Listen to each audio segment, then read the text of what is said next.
Okay. Welcome everyone to the 158th episode of Politically High Tech.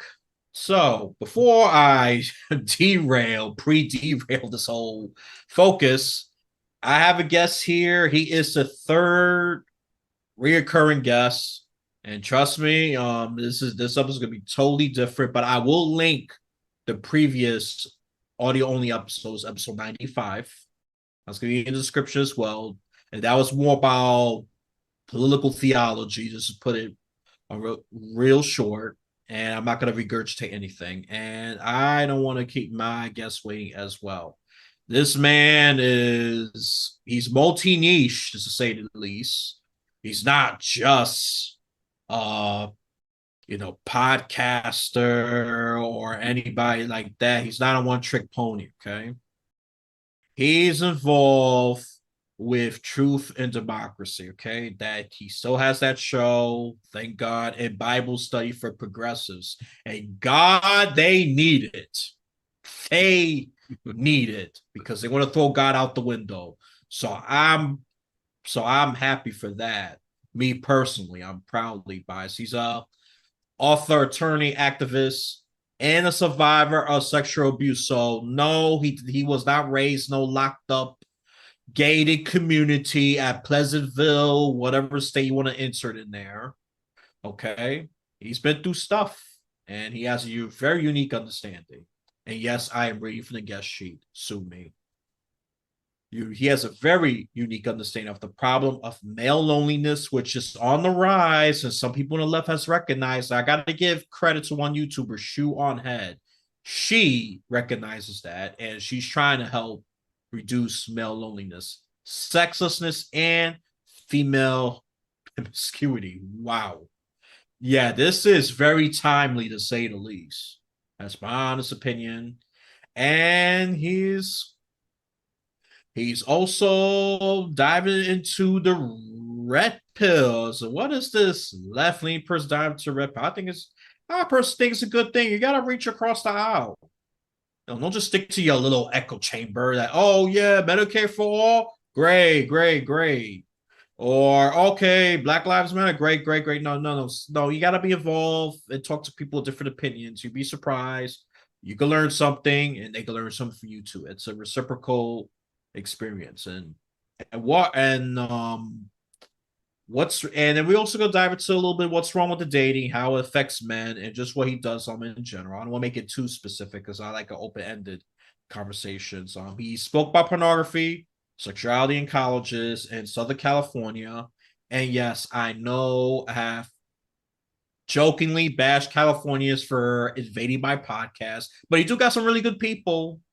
Yes, I'm being a hypocrite right now because I only represent East Coast, New York, New York. I know, sue me.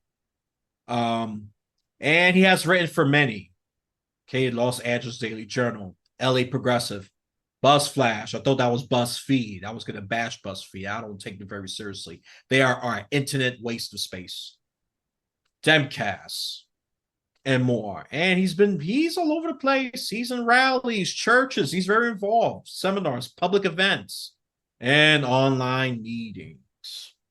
And then he also deals with global perspective on social issues. I'm not sure that's a book. Looks like it's a book cover. Um, Before he answers that, let's welcome Rich Procida. Sorry for the long introduction.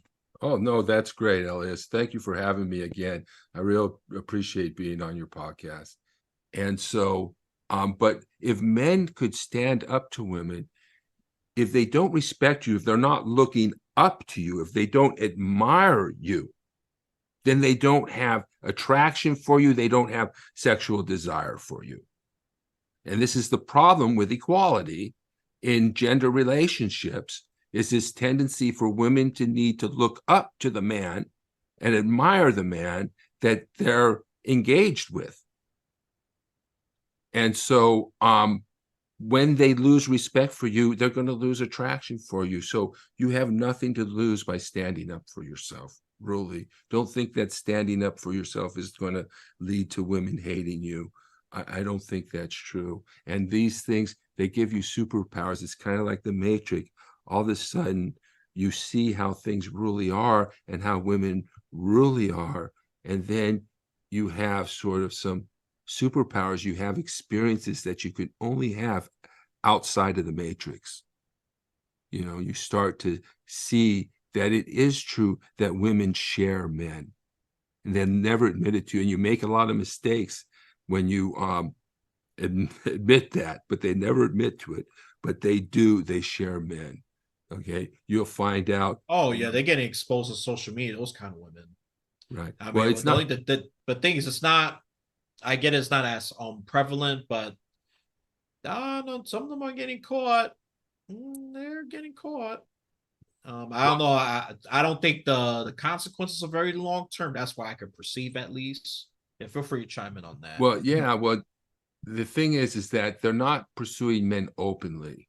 They're not sharing men openly. In other words, it's not like they're having an affair with a man and so forth. They're sometimes committed to that man, right? But they want a man who has options. A man who doesn't have options is unattractive. A man that another woman doesn't want is not attracted to them.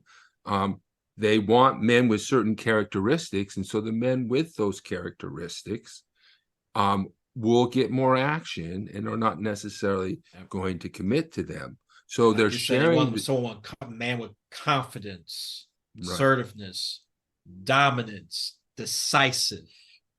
Not, oh well, maybe like Yeah. this guy ain't gonna protect me. He don't even know what he wants. Or a guy who's 6 foot tall or bigger with a large penis and muscular abs and chest and a V. They're all looking for Oh the yeah, V-shaped body. Yep. right. It's another thing. Women are all looking for the same type of guy, whereas men, we have sexual diversity. We have we can be attracted. That there's a niche for every type of woman, But for women, they're looking for all the same things. So they end up sharing the guys, you might say unwittingly, but they're really witting. They really know more than they let on.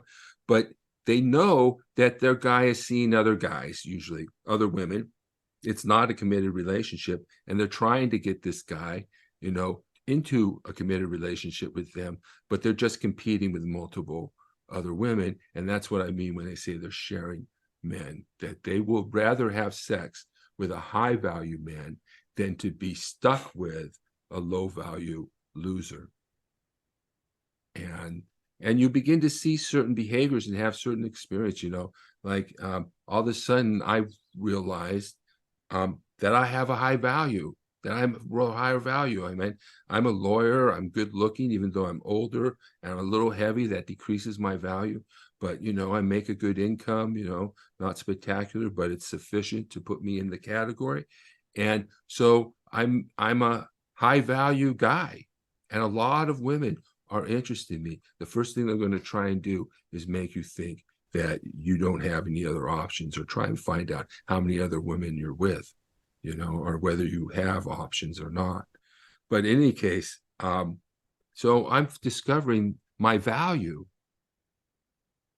rather than simping and thinking you're going to be Captain Save-A-Ho and protect these women, and you're going to find a woman and provide for her, or you're going to be this sexual stud that she's never had sex like you've. Believe me, she's had more sex than you can imagine, probably, and has had a guy. Oh, they've all had a guy who's bigger than you and better than you in bed. And so pop your pill and give it your best shot. And it helps when you learn what women really like, not this lovey-dovey crap, not this equality crap. That's not what they want in bed, guaranteed. None of them are dominatrix by nature. They all want a dominant man. So you heard that, listeners. You heard that. That is raw, sometimes even hurtful if you're a bit in the sensitive side. But you know what? Life is unfair. Life is rough. And I'm gonna play devil's advocate. Let me just pretend I'm the other side for a second. Do you think you're villainizing women for saying all this. Okay, I'm Phyllis. I can tell. Explain that word to me again. You're really just putting them down, calling them out for all the, you know, for all the stuff that they're doing, like picking the men that's only the cream of the crop, the the chiseled abs, the the rich. So you're saying women are just really, really picky, they're shady, they're liars. I won't be surprised they'll ask that kind of question. Yeah. So I think there's so much, like you said, blue pill in that, because we're talking about what women do. Essentially, we're using behavioralism and recognizing what they do. But there's different levels. Like a lot of the guys will say things like, oh, well, this is just women's nature, this is what they do. And then you have the guys, yes, they're justified because, hey, they're survival creatures. They've needed to adapt when their man was killed at war or they were taken captive. They needed to adapt and provide for their children. They needed a strong, tall, physically fit man to protect them, who could work and bring home food, and so forth. And therefore, this justifies women's behavior. Now, the first thing I would say to that is, what women's behavior?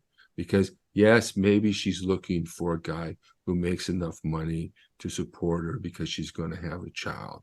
Or maybe she's looking for a guy who's good looking, and like all of us do. We all want somebody who's good looking, so you can't really fault her for that. And you want somebody who's provisioning, who's going to be able to provide for her and protect her. Okay, well, that's one level of things. Now, what about prostitution? What about OnlyFans? What about going out with a guy just for a meal? What about expecting the guy to pay for things for them? What about exploiting them and tricking them or whatever? What about all these other behaviors, all these cons and scams that they try and pull on you, getting calls from women who act like they like you when they're really just after your money or something? How far does that go? And then secondly, are women capable of controlling their own behavior? Is the question here, we men, we have to control our sexuality. We have to corral it. We have to make sure that we don't let it cause us to do stupid things. We control our sex. Women can control their behavior. So they cannot exploit men. They cannot demand money. They cannot try and make a living off of a man. They cannot try and take advantage of a man, right?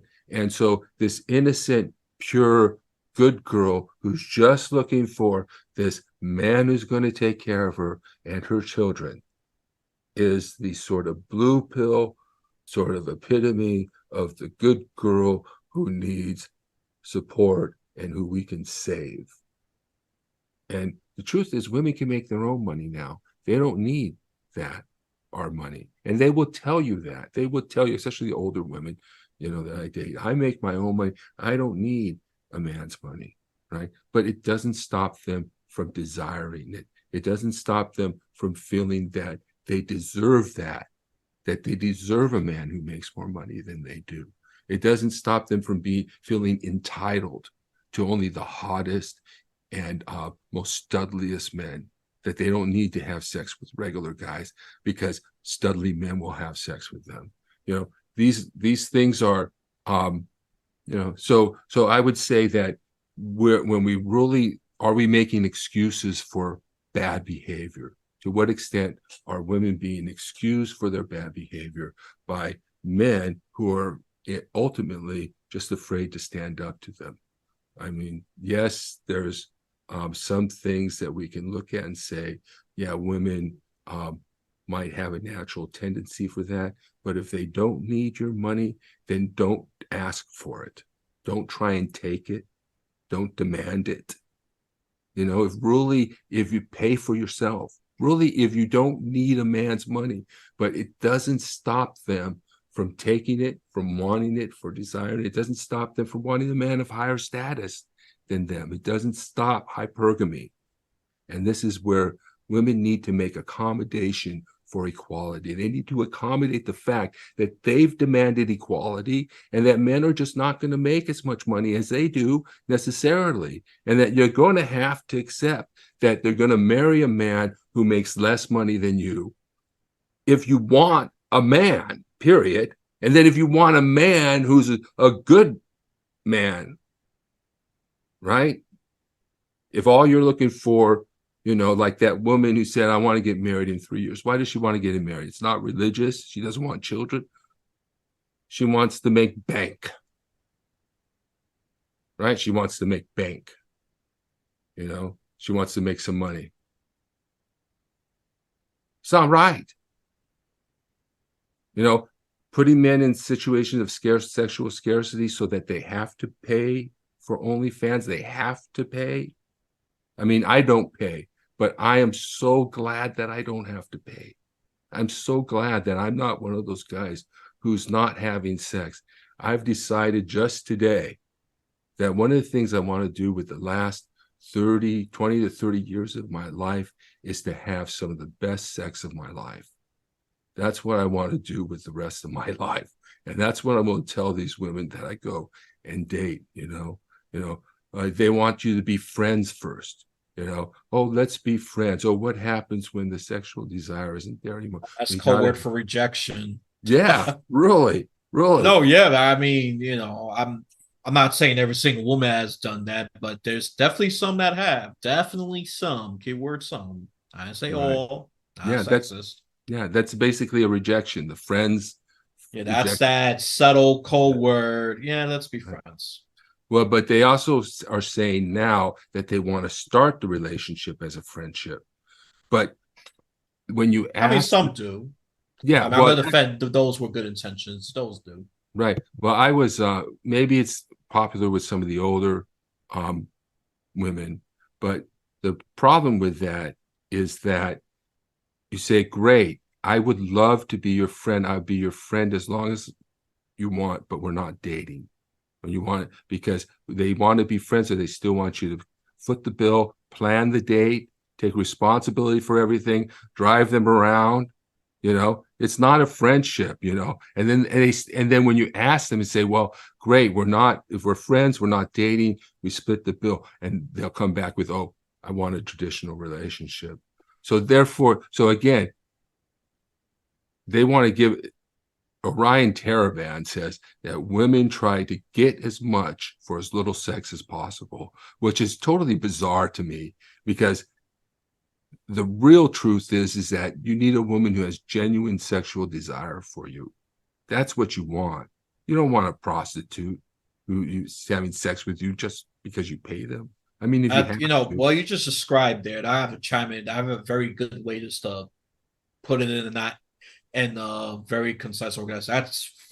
That's a friend with benefits. Mm-hmm. They don't want to say so that, but yeah, drive, pay for this bill, or do this, or laundry, whatever. You're friends. We're not dating, but I still need you to do that. Yeah. Then be clear with your intentions. I think that's the driving point. No. Don't just say, oh, I want sex, and all of a sudden, I'm sure it's gonna take time to actually get there. I'm not gonna say, oh, there's a woman who will sue forward to a guy. Oh, I want sex, and drive some guys away. Yeah. Well, I'm not sure I would recommend that. I'm not a sex or relationship expert. Let me just throw a disclaimer out there. Probably a little late, but I'm not a psychiatrist or relationship expert on that. Don't ask me for that.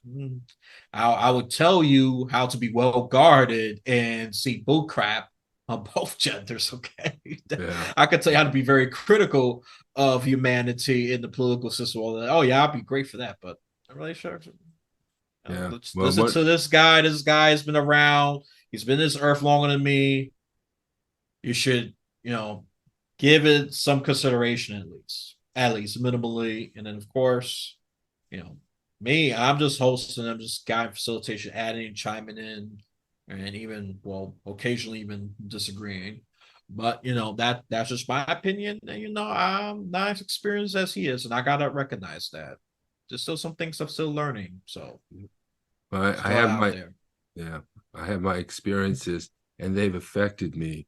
And sometimes I wish that, I could be able to enjoy, play things like Mardi Gras or spring break or even strip clubs, but I can't. But it also allows me to see things that other people can't, and it's hard to go back and say, you know, had these things not happened to me, I would be a different person, maybe happier, and able to, probably married with children, probably not got screwed, on the divorce, probably be just the normal guy that ran through that. But because of my experience, I avoided marriage. And I knew very early on that there were women, and this is what I thought, and I didn't see it as the beta and the alpha, which of the beta is beta bucks, the provider man that the woman seeks, and the alpha, which is the stud. And she would like to have them combined into one guy, but oftentimes they're not.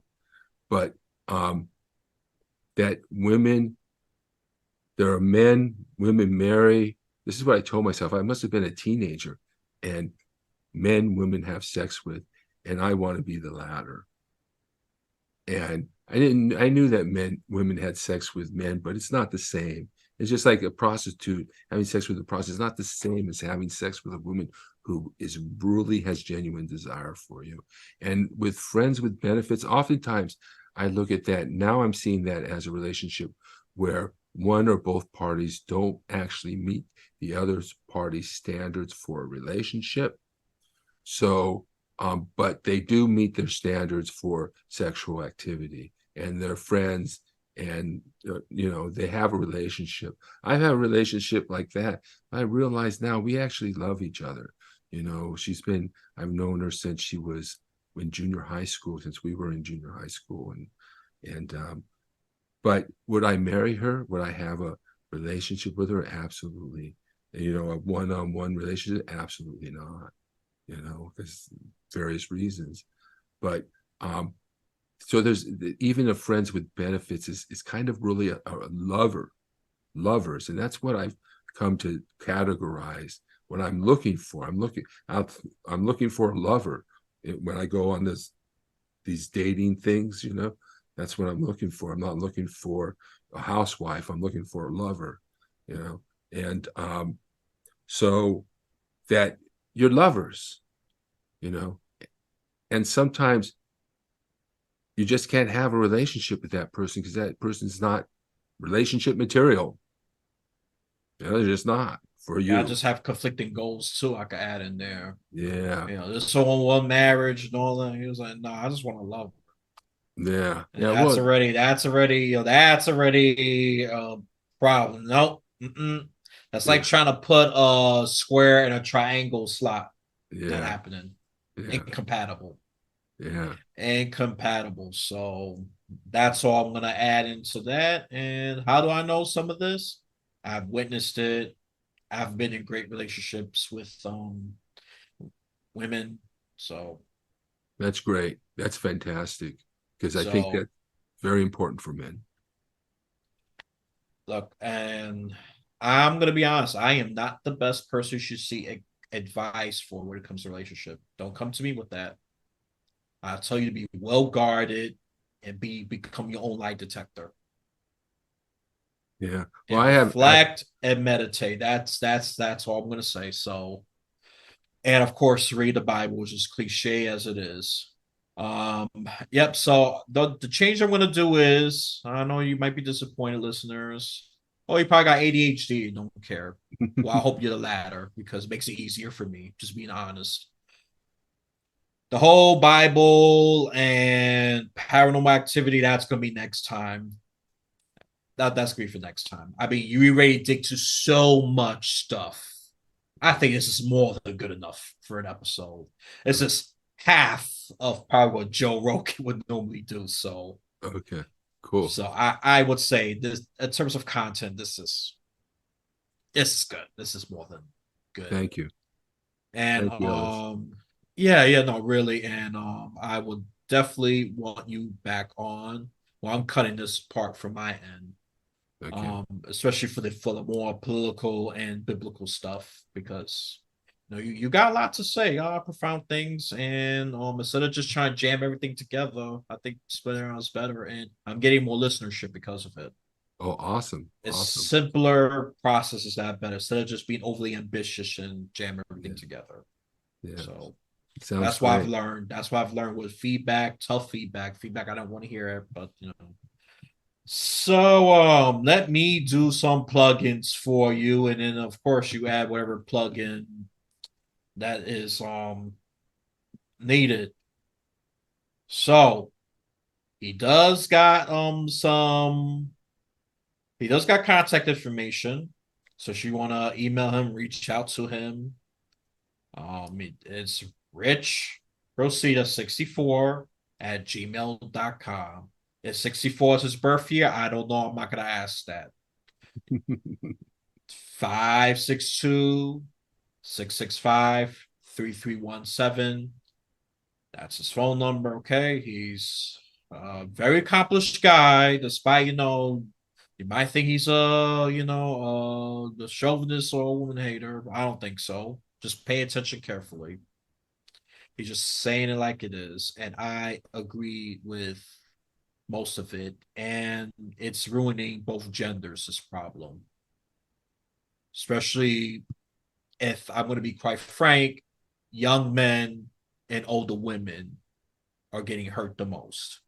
I mean, by older, I'm talking about plus 40, because that's where value goes downhill from there. And young men, since women got more options, especially with these dating apps such as Tinder and whatever else, yep, they're being pushed aside. They just get what is the I think swipe left to reject. Yeah, they get left swipe. They get swipe left. So yeah, correct me if I'm wrong on that. Feel free to bash me. I don't care. I have high self-esteem. I'll move on. It's not the end of the world. So he is really looking. I mean, he has a lot of good things to say about this, and I think you should at least pay attention, because this is becoming a problem. It's already popping up, and it's just going to get worse if nothing is done. Okay. And he has multiple podcasts, social medias. Go to youtube.com/at Truth and Democracy Coalition, facebook.com/ and they both / by the way, Truth and Democracy Coalition. And you also got Truth and Democracy Coalition.com. And then my personal favorite, Bible Study for Progressives, you atheistic heathens, you need this. .podbean.com. I'm going to say it again. Bible Study for Progressives. .podbean.com. Okay. And if for some reason my voice is a little annoying to you, the link will be in the description for you visual learners. All righty then. Anything else you want to add? Well, I want to invite everyone to my monthly nonpartisan men's group. That's where we do the meeting and I produce a podcast out of it. You can register for that at tinyurl.com/redpillmen. You might need to add the HTTP:// stuff too.